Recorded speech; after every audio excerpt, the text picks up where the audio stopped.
La Corée du Nord a lancé plusieurs missiles balistiques à courte portée depuis sa côte mardi, a déclaré l'armée sud-coréenne, marquant une nouvelle démonstration de force juste quelques jours avant le retour au pouvoir du président élu des États-Unis, Donald Trump.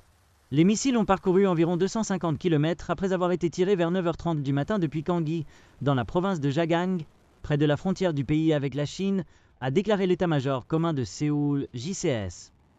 Nous condamnons fermement ce lancement comme une provocation claire qui menace sérieusement la paix et la stabilité sur la péninsule coréenne, a déclaré le JCS, avertissant la Corée du Nord contre une mauvaise interprétation de la situation et promettant de répondre avec force à toute provocation supplémentaire.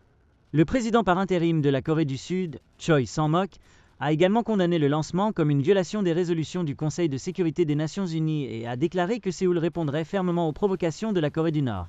Le bureau présidentiel de Séoul a déclaré que le Conseil de sécurité nationale avait tenu une réunion pour examiner la situation et a promis une position ferme. Le commandement Indo-Pacifique des États-Unis a condamné ce test, exhortant Pyongyang à s'abstenir de toute action illégale et déstabilisante. Le porte-parole du cabinet japonais, Yoshimasa Hayashi, a déclaré qu'il était au courant du test de missile et que Tokyo prenait toutes les mesures possibles pour répondre par une coopération étroite avec Washington et Séoul, y compris le partage en temps réel des données d'alerte aux missiles. Le lancement a eu lieu environ une semaine après que la Corée du Nord ait tiré un missile balistique hypersonique à portée moyenne, affirmant qu'il s'agissait d'un nouveau missile, ce qui était le premier test de missile depuis le 5 novembre.